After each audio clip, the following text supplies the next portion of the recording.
Blog, আজকে birthday blog আসছে। আজকে আমার জন্মদিন। এখন থেকেই আমি জন্মদিনের ব্লগটা শুরু করলাম। তো তোমাদের সাথে জন্মদিনের পুরো সারাদিনের ব্লগ আগামীকাল আসতে চলেছে। যারা যারা আমার channel Pika and Pikachu blog দেখতে ভালোবাসো তারা অবশ্যই সাবস্ক্রাইব করো আর শেয়ার করতে ভুলো না। আর পিকাচু সারাদিনে আজকে কি করলো এবং আমিও সারাদিন কি করলাম সেটা কিন্তু দেখতে ভুলো না। পুরো ভিডিওটা তোমাদের দেখতে হবে। সকালের দিকটা পিকা এবারে মা সুমিচন্ডী ঠাকুরকে ভোগ নিবেদন করবে বলে তাই জন্য কেক করছিল। তাই দুপুর থেকে ওর খাবারের আয়োজন হয়েছে। কত কি আয়োজন হয়েছে দেখো, ভাত, 5 রকম ভাজা, তারপর স্ন্যাক্স আইটেম, কত কি, তারপর ডিম পোচ আমার ফেভারিট, এটাও ছিল। আর পিকার সাথে আমিও বসে গেছিলাম একটু, ওকে তো একটু হেল্প করতে হবে নাকি। তারপরে দেখো পিকা সব মিষ্টি আমিই খাচ্ছিলাম, তারপর ওকে একটু তাড়াতাড়ি সাহায্য করে দিচ্ছিলাম। তারপরে দুপুরের ঘুমের পরে সোনামা এসে গিয়েছিল। তারপরে ঘুম থেকে উঠেই দেখো বল খেলা শুরু করে দিয়েছিলাম।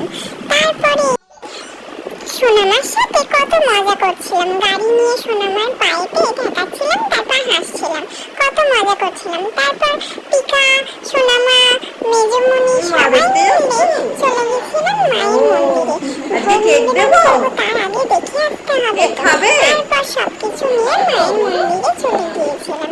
দেখো মাকে ভোগ নিবেদন করা হয়েছে কেকের সাথে। এই প্রথমবার মাকে কেউ এইরকম এগলেস কেক দিয়েছে।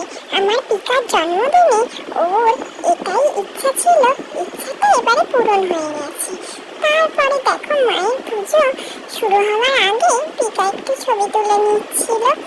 তারপরে আমিও মায়ের কাছে ঢাক নিয়ে চলে গিয়েছিলাম।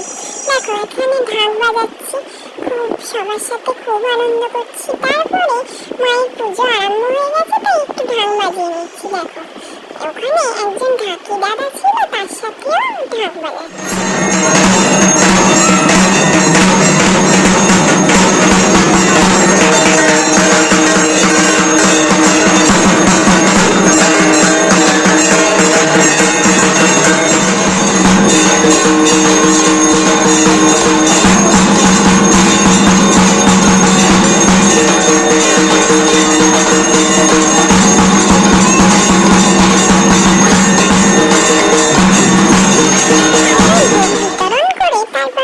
সোনামা, দাদাই, মামা সবাই খেতে চলে এসেছিল। তারপরে এরা তো বাড়ি যাবে আবার।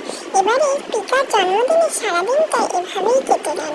পিকা আর আমি খুব মজা করেছিলাম। এরপর আমার জন্মদিন আসছে, এরপরে আমার জন্মদিনেও সবাই আনন্দ করে কেক কাটা হবে। আমাদের ভিডিও ভালো লাগলে